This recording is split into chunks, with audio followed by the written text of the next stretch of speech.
Տենում եք լույսերը ինչա լինում։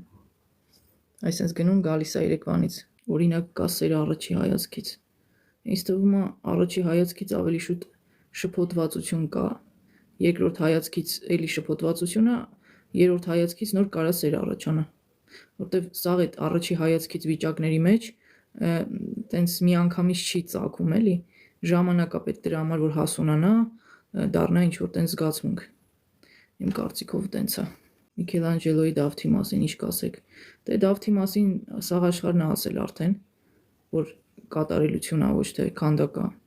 Դե ես ինչ որ ասեմ կամ չասեմ, ինչ որ եղանակ չի փոխելու, ես էլ եմ այդ կարծիքին։ Էլի գնաց լույսերը եկավ, տեսակ չէ։ Օրինակ դուք որ ստրեսային վիճակում եք լինում,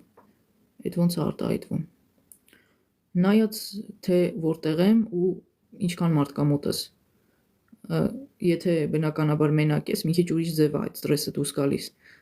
Եթե մարդ կա մոտդ, լրիվ ուրիշ ձև։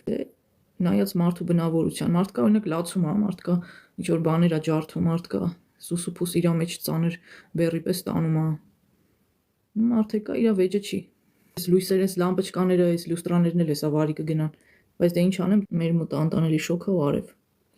Դե ամառը կլինի տենց բաներ։ Արև ձեզ, որ երկրում կապրեիք Հայաստանից բացի։ Այս վերջերս ես մի բան հասկացա, որ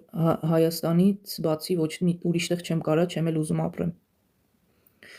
Ամեն տեղ էլ անարդարություն կա, ամեն տեղ էլ նույն մարդիկ են, վատ առումով վատ մարդիկ նույն թիվն ունեն, լավ մարդիկ էլ նույն թիվը ունեն։ Ուր էլ գնաք, որտեղ էլ փախնեք, նույն խնդիրներին եք հանդիպելու։ Դրա համար ավելի լավ է այնտեղ, որտեղ որ քո հայրենակիցներն են։ Ասենք եթե ինչ որ մի բան նիտո լինի, գոնե կիմանաս քո երկրի քաղաքացուն ես դիմելու ինչ որ հարցով։ Ոչ թե ասենք ինչ որ ուրիշ երկրի պետական մարմիններին, որ սկի նայեն տենան ուրիշ ազգի ներկայացուցիչը, սկի դեմքիդ էլ չնայեն։ Ահա որ անարդարություններ կա այդ առումով։